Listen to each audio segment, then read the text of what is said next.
Isaïe 66, oracle, sur les religions d'hommes. Ainsi parle Yahvé, le ciel est mon trône, et la terre, l'escabeau de mes pieds.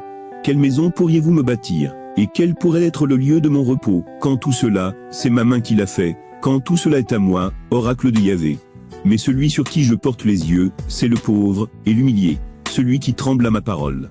On sacrifie le bœuf, on abat un homme, on immole l'agneau, on assomme un chien, on présente une offrande, c'est du sang de porc. On fait un mémorial d'encens, une bénédiction abominable. Tous ces gens ont choisi leur voie, et leur âme se complaît dans leurs horreurs. Moi aussi, j'ai plaisir à me moquer d'eux, j'amènerai sur eux ce qu'ils redoutent, parce que j'ai appelé, et nul n'a répondu. J'ai parlé, et nul n'a entendu. Ils ont fait ce qui est mal à mes yeux, ils ont pris plaisir à ce qui me déplaît. Homme religieux à tous égards. Acte 17, 22 à 31. Debout au milieu de l'aréopage, Paul dit, Athéniens, à tous égards vous êtes, je le vois, les plus religieux des hommes. Parcourant en effet votre ville, et considérant vos monuments sacrés, j'ai trouvé, jusqu'à un autel avec l'inscription, au Dieu inconnu. Eh bien, ce que vous adorez sans le connaître, je viens, moi, vous l'annoncer. Le Dieu qui a fait le monde, et tout ce qui s'y trouve, lui, le Seigneur du ciel, et de la terre, n'habite pas, dans des temples faits de mains d'hommes. Il n'est pas non plus servi par des mains humaines, comme s'il avait besoin de quoi que ce soit. C'est lui qui donne à tous, vie, souffle, et toutes choses.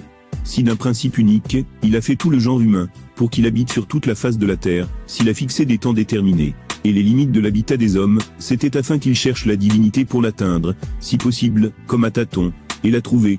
Aussi bien, n'est-elle pas loin de chacun de nous. C'est en elle en effet, que nous avons la vie, le mouvement, et l'être.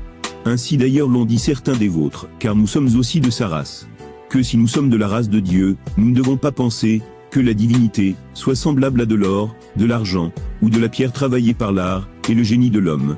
Or voici que, fermant les yeux sur les temps de l'ignorance, Dieu fait maintenant savoir aux hommes, d'avoir tous, et partout à se repentir.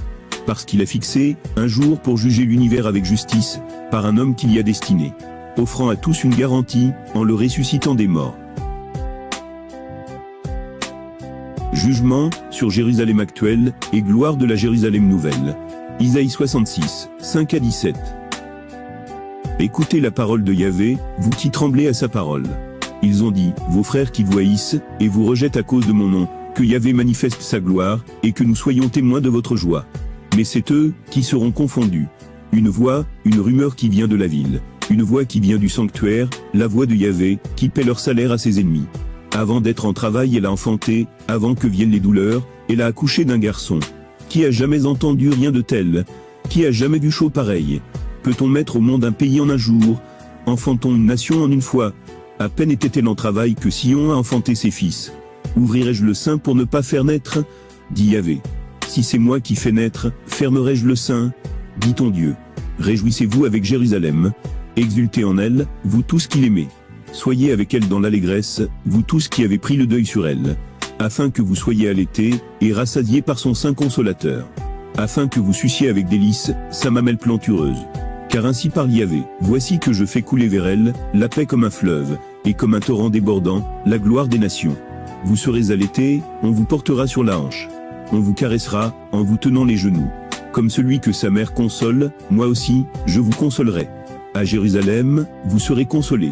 À cette vue, votre cœur sera dans la joie, et vos membres reprendront vigueur, comme l'herbe.